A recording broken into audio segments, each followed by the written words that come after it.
Okay, it appears that we are live on Zoom at this point.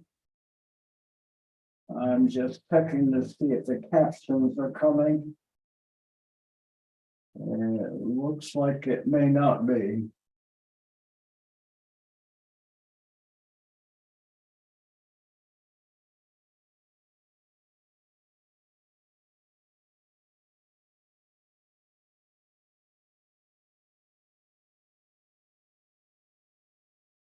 One, two, three, just testing again.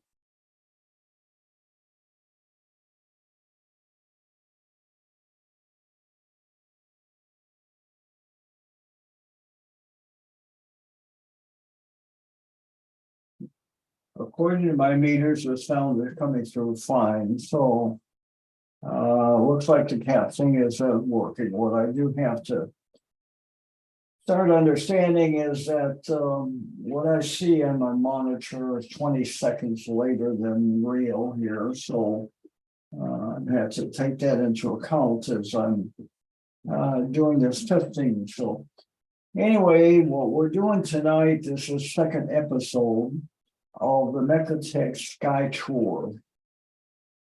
We did the first one prior to July. This is July 2023. We publish this monthly sky tour every month. And what it has is the best viewing time based on collimation time of the constellations. So you can see there on the screen the constellations that are best for this month. And it's the 4th of July. So on the 4th of July, one of the best things to view is the Lagoon Nebula. So another thing is very quickly here anyway in Central Texas, we will have the second night of a full moon, and this is a super moon. In other words, it is in perigee, close to the Earth, so therefore when it comes up, it will be large. And my backyard looks at the east, so we'll see it. It should rise somewhere after 10:30 tonight here. So I did want to go over some of the things that we're using to determine how to do all this. The super moon we'll go into in a few minutes, and I'll show it to you. I have on my Samsung phone the app that two apps that I use. One is called Sunrise Sunset, and the other one is Phases of the Moon. So you do need to know when the moon is going to rise, when it's going to set, and so on, or there's no reason to go out and look at the moon. I've gone to moon watch parties where people didn't know when the moon came up, and everybody had gone home by the time the moon came up.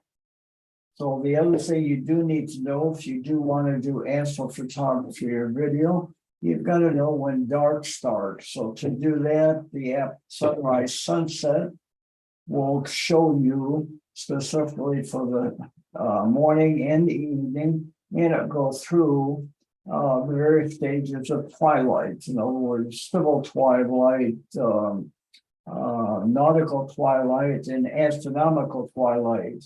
And that's basically when the sun is at the horizon, and then 6 degrees below, 12 degrees below, and 18 degrees below. That's the astronomical. So it takes a while to get there. So even if you have the time, you need to take into account when real dark starts. In other words, that's not just night, but it's real dark that you can actually do photography and video. And that's sometimes quite a little bit from the time that civil twilight is. So you have charts for that. So you have to plan your night against all that. So And let's get into a little bit here. First on the program I'm using. So we'll minimize this one for the time being. And I will bring up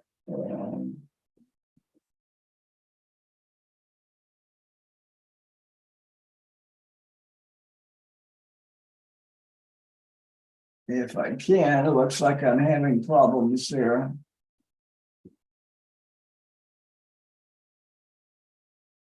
You may see what my problem is. Oh, they're just telling us it's being recorded, which I always record all of our programs. And so it's a review, and then I can go back and put chapters in them. So the caps thing is working well. So let's see if I can figure out. I've got a lot of technology here to work and learn before school starts. So, and did not do what I wanted it to do.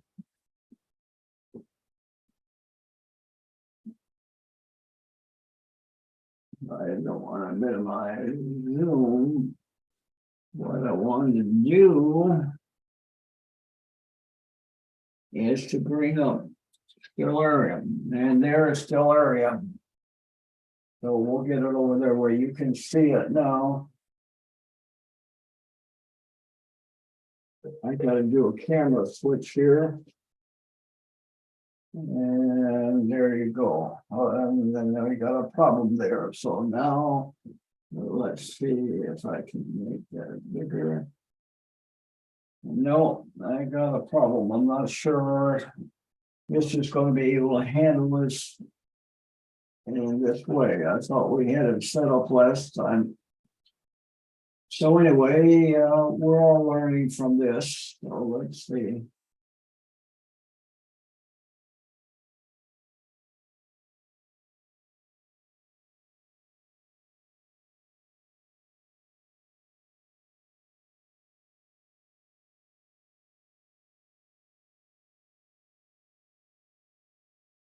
And there, I had this set up, so hopefully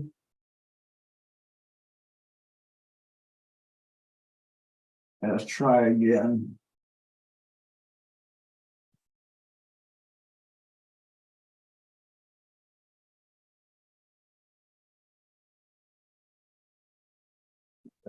Doing a little bit better, it looks like. Now, if I can draw, I want to get rid of this.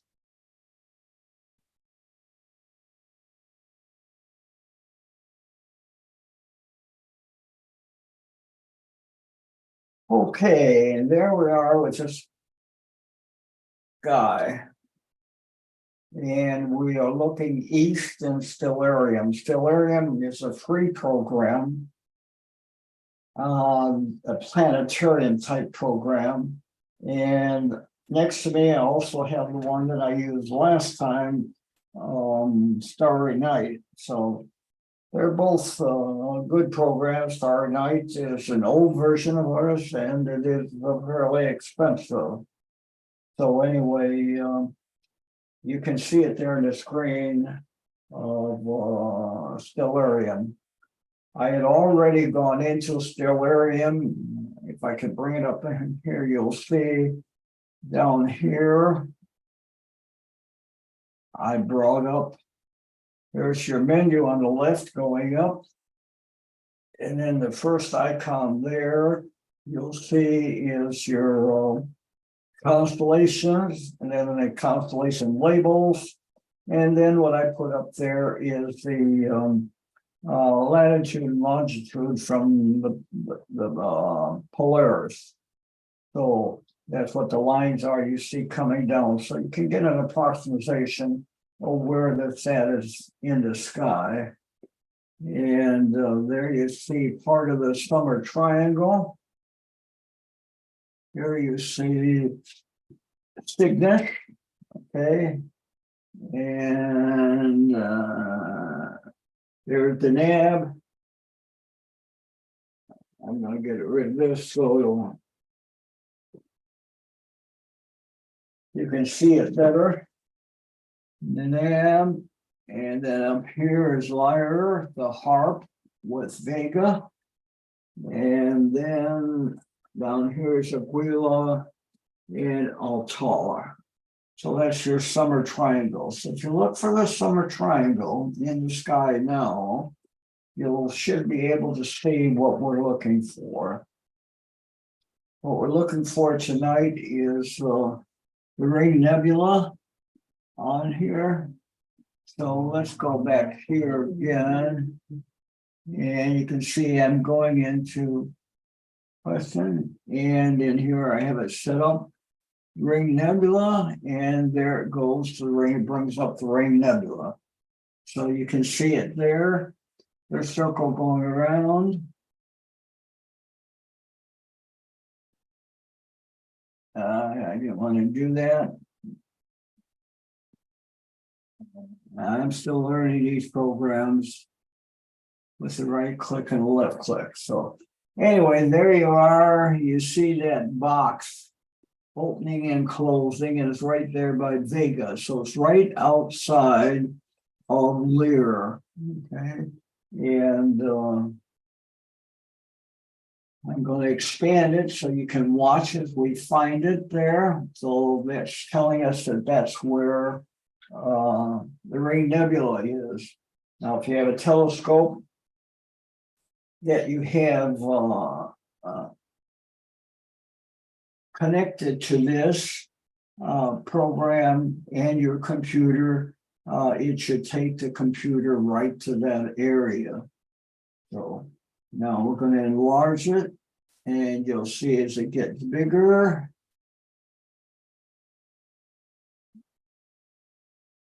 I'm going to keep going. And there you see the Ring Nebula. Hard to see it that good on a telescope. Okay, if you look at it very close, let's talk a little bit about nebulas. July is a good month for astronomers, and so is August. If you read through our Sky Tour guide, you'll find that there's several kinds of nebulas and several nebulas. There's various kinds of nebulas and different ones throughout the month. So Dumbell Nebula, it comes up near the end of the month. Also, your Bifid Nebula will come up on July 7th. So anyway, this is a good time to look for nebulas, maybe do a Messier marathon. Short one or a long one, because your days are pretty, nights are pretty short now, the days are long, so it's not an ideal time to do thing, but to learn them, it's not too bad, because you've got a good view during most of the summer here on these nebulas. This one here, there are 4 kinds of nebulas that we will talk about.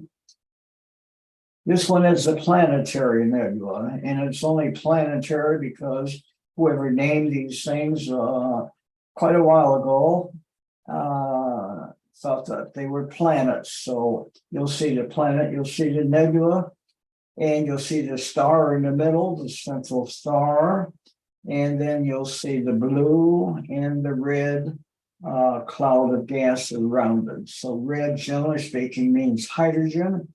Blue is not as much, maybe some helium. And the red is that you would call emission, and the blue is reflective. So you have emission nebulas, reflective nebulas, and then a planetary. So the next one that will come up on July 7th, another category is a Bifid, Trifed nebula.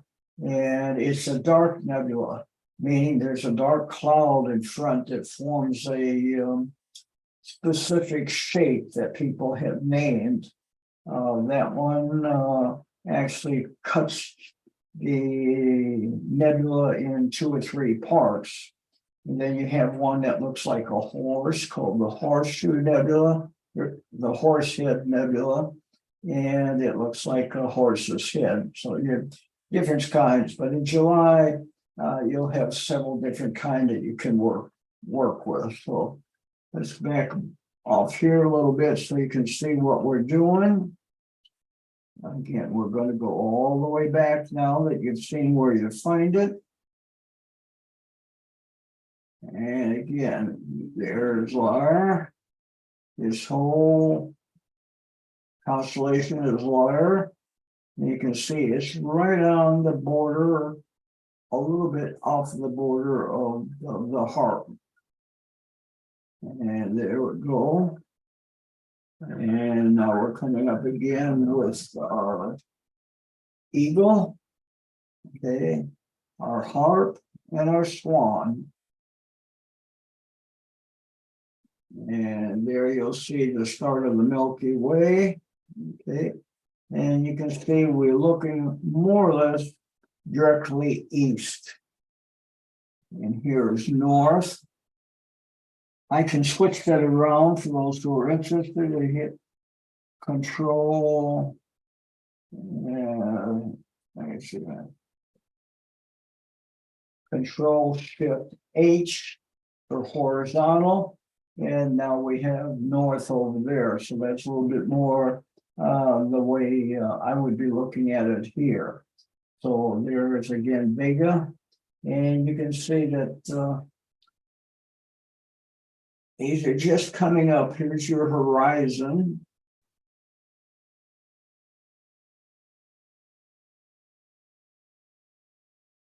Okay. So they would just be coming into view now. I have a church across the street. I have a 6-foot fence, and then a church that's 20 to 30 feet high. And you would not see these until it gets about 30 foot plus over the horizon. The same with the moon. So it will be just coming up very soon if I want to look out with a telescope. But I'm not doing anything with the telescope tonight because I'm working with this technology here. And we're primarily doing this here to teach the young ones that we teach and do mentoring in STEM how to do all this, and especially here during the summer. We will take them out with Dobson's telescopes, that we have 4 of them, and let them search the sky. And then 2 of them have video cameras on, so they're going to teach them how to do some video astronomy too. Now we have the Dwarf that we're working on, Dwarf 2, robotic scope that's just become very popular, that we're working on during this summer too. Let me see if I can bring up this a little bit more.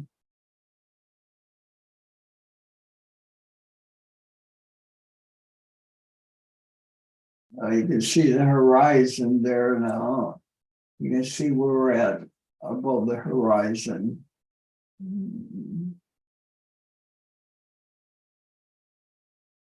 Okay, let me just let that go a little bit. I'm going to go back to our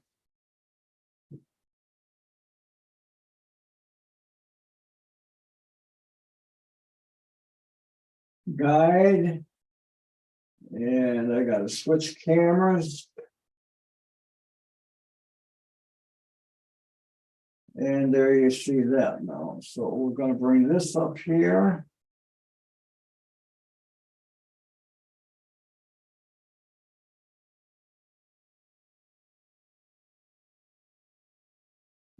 It's going to go down to the 4th of July, and there is the 4th of July.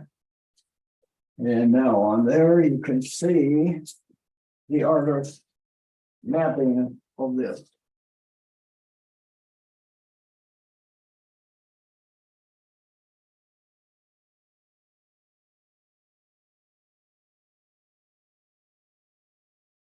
And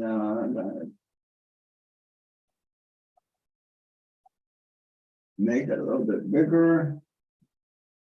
And there you'll see the harp, okay? And here right next to it is Cygnus. Over here is Hercules. And you can see where we're at. Okay, here's Vega at plus 40 degrees. That's close to our latitude here in central Texas.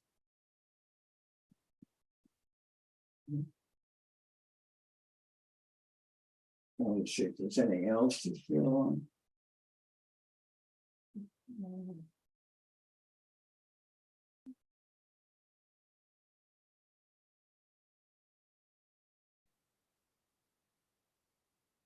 And here's N57 down here. You see it, N57 down here. This is what we just looked at. Okay. And you can see this program has all of your names and abbreviations for the stars. Here is M56. So now let's go down through this. It's Opecula at plus 20 degrees. And here's your information on the harp.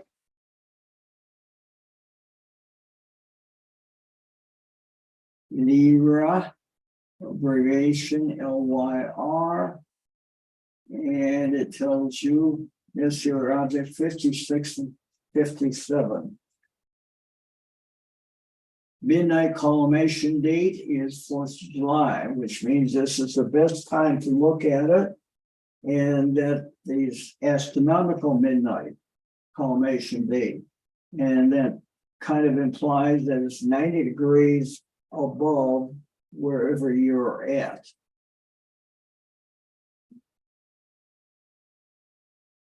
And there are the other stars, the near stars. And then interesting facts about it, which you can read there. So now we'll go on and show you the picture of the Lagoon Nebula.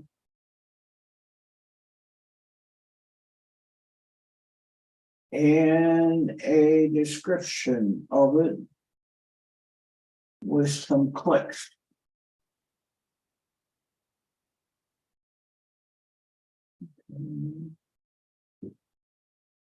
There's a recent mapping of the expanding nebula, the D3 structure. And this picture was taken with the Hubble telescope. This is a well-studied example of planetary nebula. The glowing material does not come from planets. Instead, the gaseous shroud represents outer layers expelled from the dying once sun-like star, now a tiny pinprick of light seen at the nebula's center. Intense ultraviolet light from the hot central star ionizes atoms into gas. In the picture, the blue color is ionized helium. The cyan color, the inner ring, is a glow of hydrogen and oxygen, and the reddish color from nitrogen and sulfur. So again, this is a beautiful one to look at.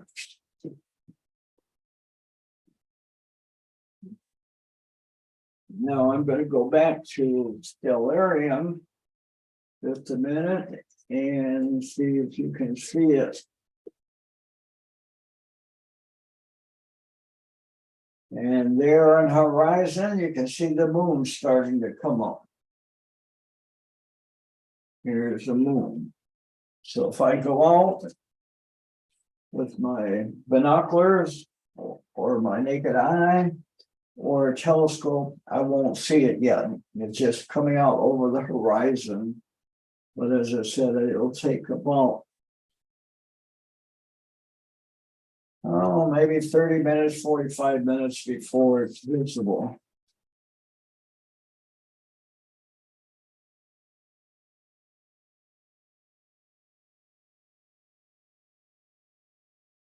Next time, we're going to try to hook up a telescope or the Dwarf. I did want to go over that somewhat today. And let's see if how well you can all see this. So I'm going to go to another camera here.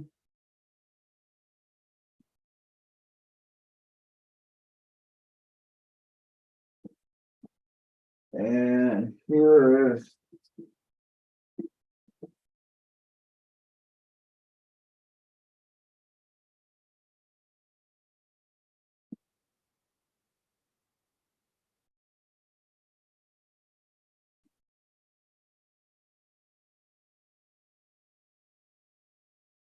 I'm going to demonstrate it, but I wanted to show it. This is my Samsung Galaxy Z Fold phone, and on it I have several apps, but what I wanted to talk about quickly here, and I just have too much involved here, I can't show it, so maybe next time I'll show how it works. But if you want to run the Dwarf, you can run it off of this, the Dwarf 2 telescope.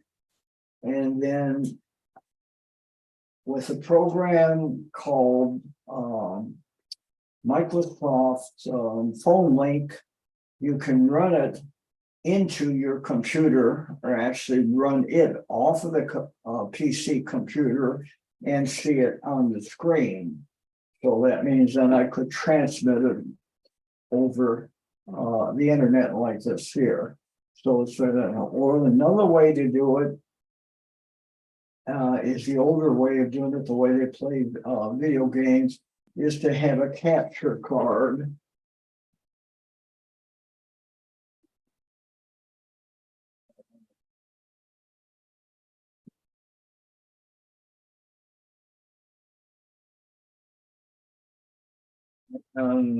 There's a capture card that you can buy from Amazon, and just look for capture card, and the newer ones out will go up to 4K. So this one is a 4K. So anyway, what this does, it takes your signal, HDMI signal, and turns it into USB. So you bring the USB into your computer, and now the video from the HDMI is converted into USB. Many young people have been using this to play games in a long time, especially the interactive games where they play games online or with somebody else online. So anyway, these things you can actually bring. So with the Dwarf 2 telescope, I will be able to show you the moon. What we're working up to, as I said in the last video, is here in Central Texas. In October, we will have a solar eclipse. So we are going to use that as a preparation in our teaching system. For next year in April, we will have 100%. The one in October is only 80% and 100%. And they expect our town population to double just overnight for that event. So we're getting ready for it and trying to learn and teach the young people about it. And our school system has bought like 40,000 pairs of solar glasses. So you do have to learn something about latitude and longitude on the earth, in the sky, and how to find these things based on the time and the date. As I said, we are using right now Starry Night to project a date in the future. So on Starry Night, I can put up the exact hour and time of that eclipse and show it on the screen. So we'll be doing that in the near future to teach people how to find it.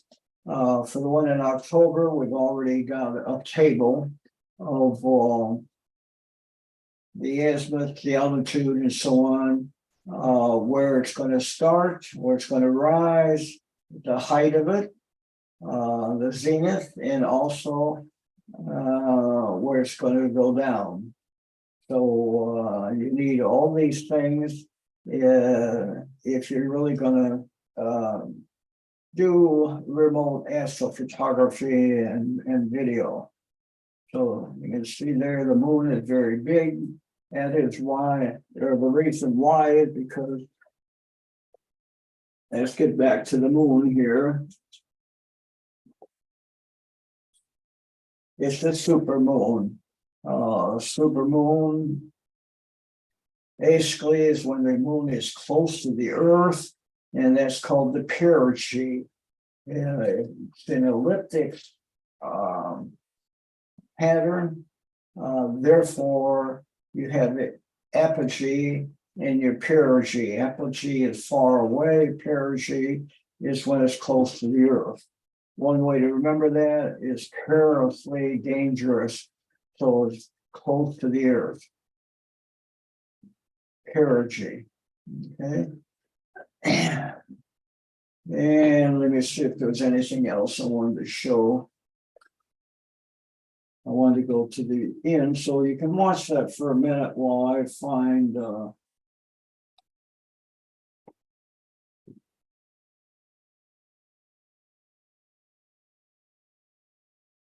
okay, now I found Sagittarius.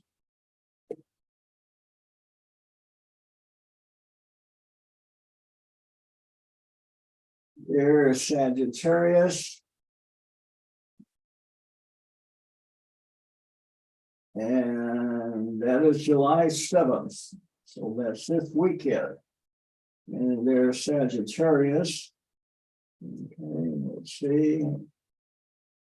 A little bit lower in the sky. There's all the information.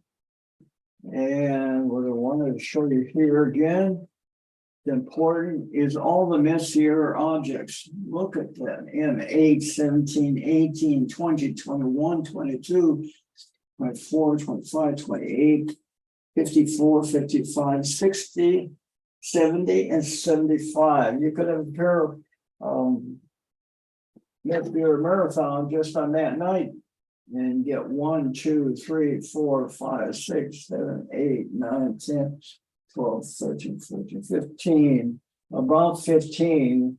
That should not be that hard to do from sundown to sunup, depending on their location. But I'm telling you, based on this data here, that they all should be easy to find. In other words, good viewing based on location.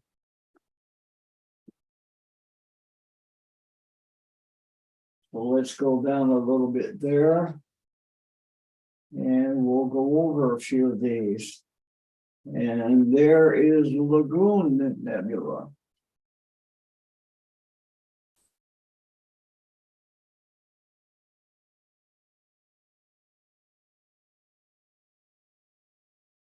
And I'm trying to make it a bit bigger.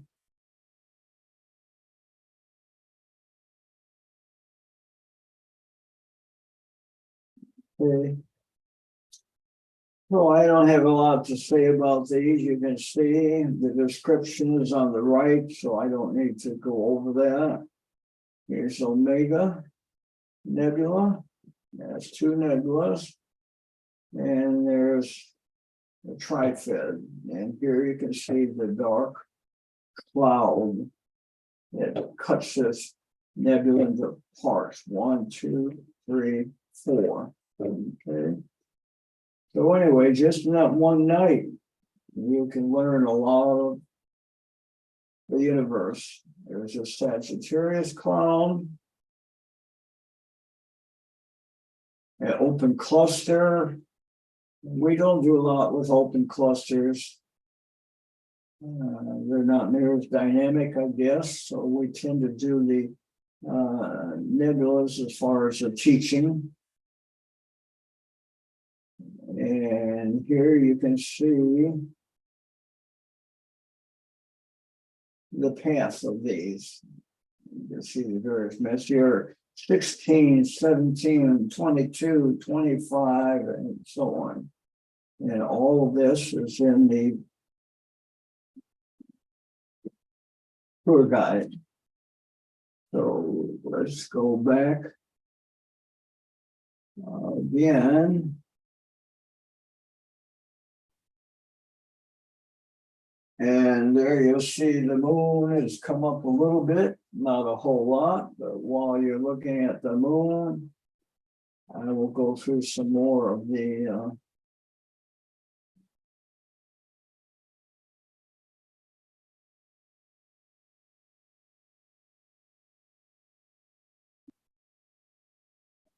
I'll make one comment here as I'm going through this here.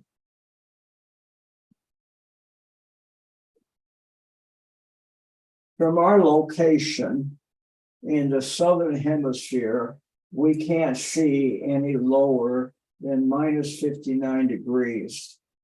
So there's 40, 50, and there's 59. So if you look here at 60 here, that's about all we will ever see. We will never see those lower down there from this location in central Texas. However, I was traveled around the world. I was in Korea for 2 years. I was in many different states. And I was in Mexico for a very short period of time, but I was in Panama for 5 years. So when in Panama, it's pretty near the equator, so I got to see a lot of the constellations that I'll never see, and most people who live in Texas will never see. So this is important to know what your latitude and longitude is. So we're kind of lucky here because we're kind of in central. From here, maybe up to the 38th degree parallel, and that runs up through about Chicago area. We can see a fair amount of the sky easily and well, and then we can see the circumpolar constellation as well. So let's go back and make this smaller.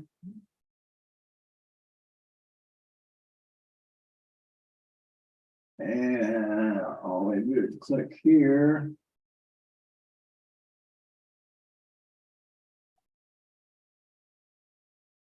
Okay, and we're going to go back to the sky.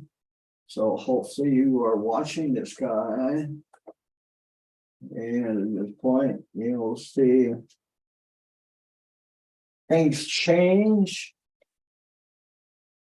So while we're doing that, I'm going to go down through some more of our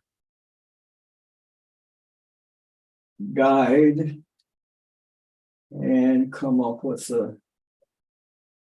near the end of July.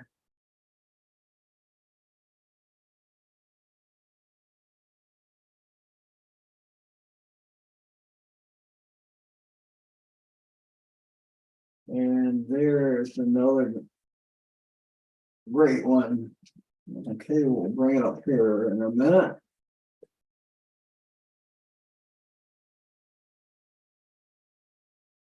And there's a dumbbell. M27.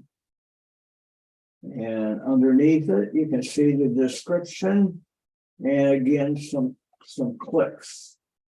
So let's go to the page above and you'll see again everything you need to know about the constellation it is in.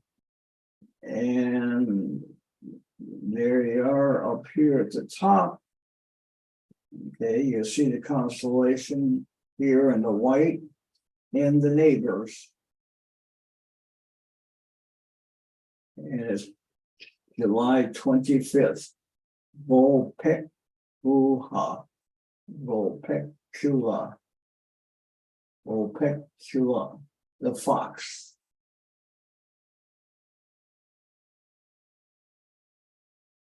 And I'll keep going. We'll go back to camera 2. And the moon is up a little bit, but not a whole lot yet.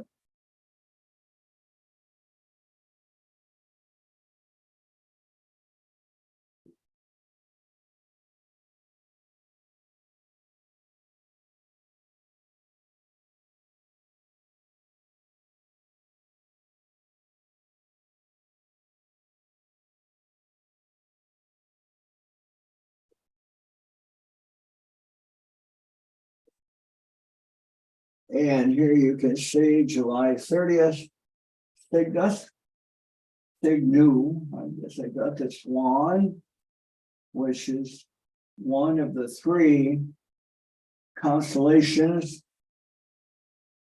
in the summer triangle. So the summer triangle, what we recommend first that our young people learn the circumpolar constellations based on Polaris, the North Star, okay?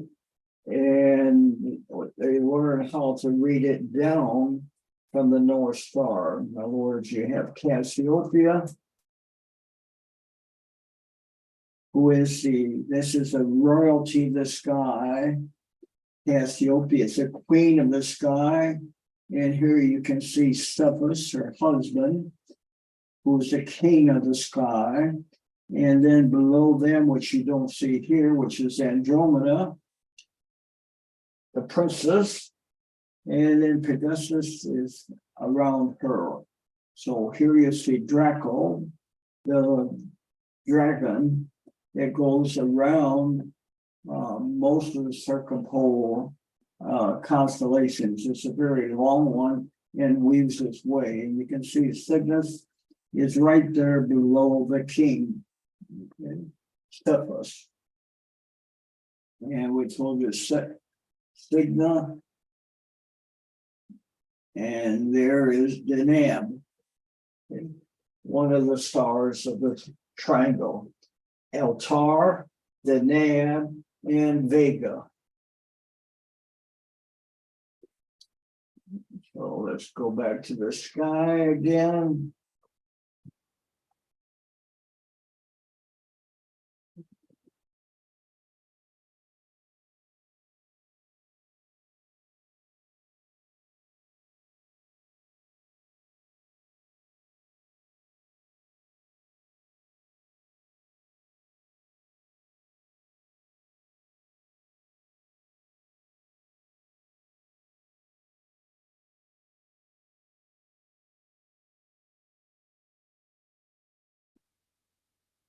And we'll end at the end of the guide. We usually go over the moon. And here's something about the moon. You can see Apollo 15, Apollo 17, Apollo 11.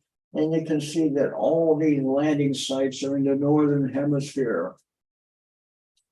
So the next landing, which is coming as part of Artemis 3, is going to be at the South Pole. And there's 10 different craters or areas they have picked up, and trying to vote on which one will be the one where they actually do the landing on. But anyway, this is based on Apollo back in the late 60s and early 70s. There's information on the landing.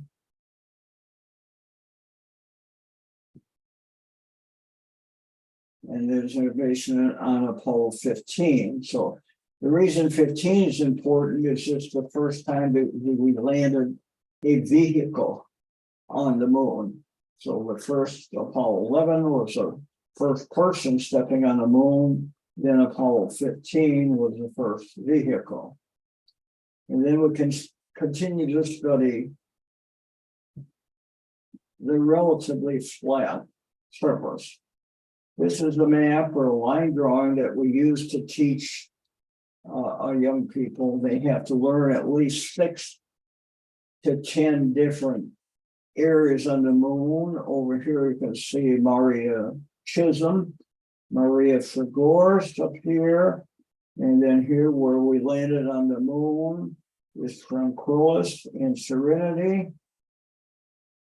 And if you go to the equator cross here, you'll see where the north hemisphere and the southern hemisphere start. The latitude and longitude is more or less the same on the moon as it is the Earth. So we later will be putting up those figures, and they are already published there for the moon landings and so on. But we highly recommend on an eclipse that our students watch the eclipse as it goes along to become full and then less. In other words, as it becomes an eclipse, total eclipse, and then as it becomes less than eclipse from the shadow, the penumbra. And that they pick out areas, for example, they'll pick out this area here, the various Apollo sites and so on, and they track those and time them. So it's called tracking the eclipse. And then they put that into Excel, and they can send it to interested scientific organizations. And that's how a lot of organizations, at least in the past, determined what was going to happen for the next eclipse.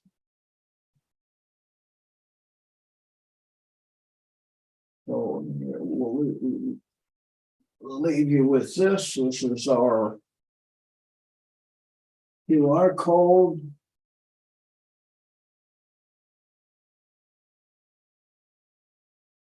And you can use this QR code to come to these videos. That QR code is actually for the last video we made here for this July tour. So let's go back from there.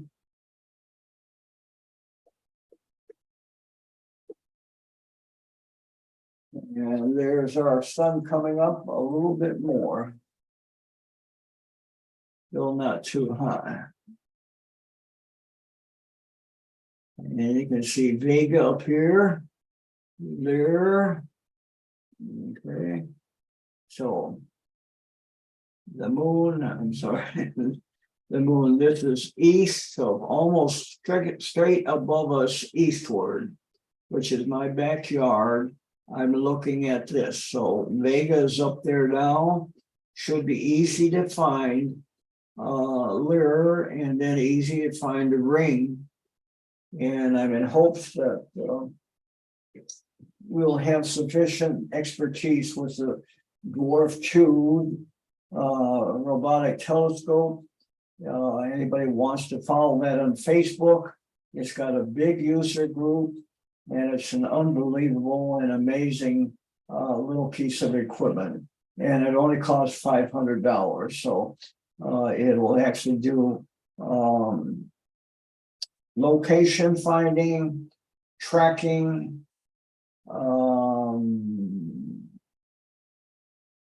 videography, and photography. And you have to do all the settings, so it's a little bit complicated on setting it up. You do have to set up the number of pictures you want, 100 or 200, the gain, turn the bin on or off. You also have an IR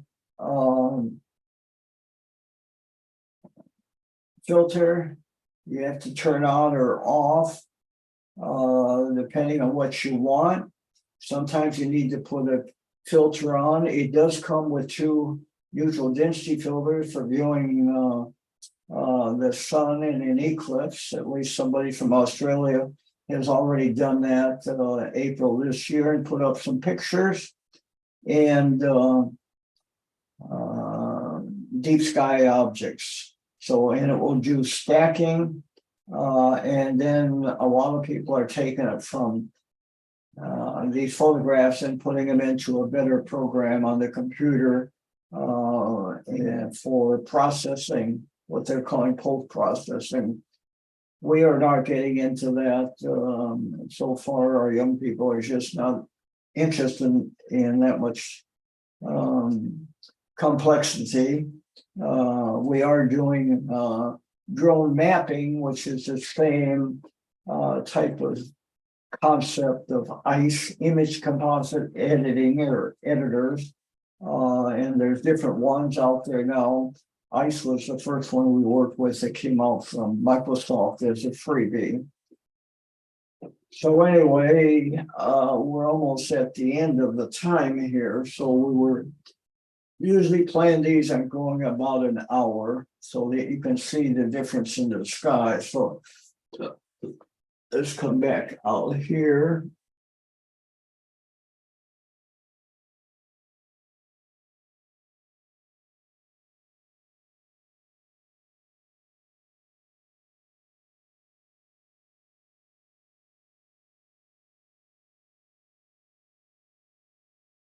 And I'll show you, I'm going to click on Vega and you'll see all of your data comes up there.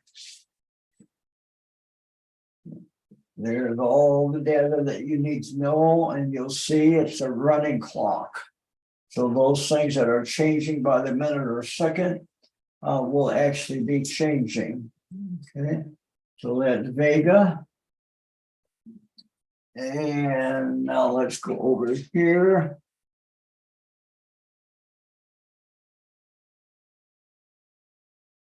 And there's Altel. These are two of the stars of the summer triangle.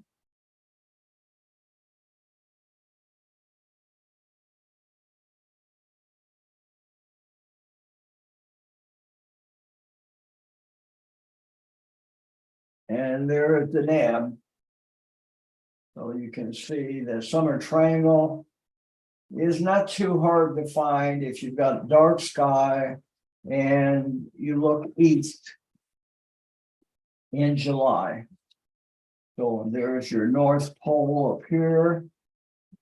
Okay, there's Ursula Major. And again, let's go. Here's Cassiopeia and Cephus. I told you if they just look for Cephus and follow the line down, they'll be pretty close to Vega.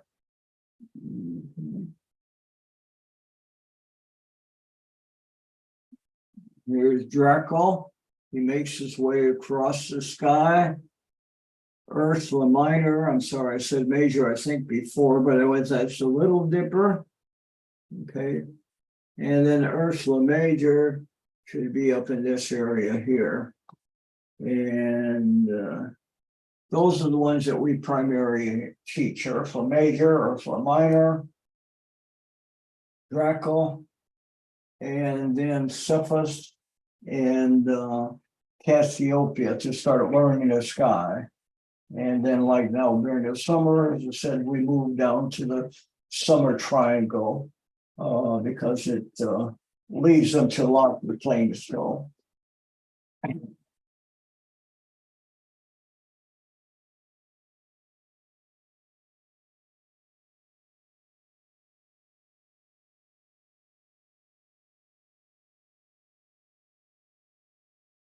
and that's about all that we have for today. So I'm going to sign off. I'm still trying to learn how to sign off with all this technology that we're going from YouTube.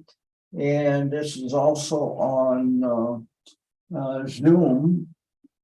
So I've got several programs overlying, and it gets a little complicated. Then attach all this to the bit of complexities of we're using the Blackmagic ATM Mini Pro. Looks like though we need to buy a bigger model or a larger model, more inputs, because I need more inputs with what I want to do. So I want to get a telescope in there. I want to get a Dwarf in there. And maybe another camera. And you can see I'll switch to the other camera. We don't use it a lot, but here is that camera. Okay. And then you can see the camera. That is the one that we do the little insert on. So, and then we've got another camera here. Okay, to show stuff. But we've got to set up a room a little bit different to be able to show things, and maybe put one on the ceiling looking down so we can show things better. So anyway, this is the second video of July, and we may do one more if we get enough response here. So we'll end with our QR code there, and these will be, we do link them together with a end card on YouTube. So if it all works, you can just watch 1, 2, 3, and so on. They kind of have to go backwards. That's the way YouTube sets it up. But that seems to work okay for us. So we'll sign off, and that's it for tonight. And so hopefully clear skies and good viewing for the rest of the night.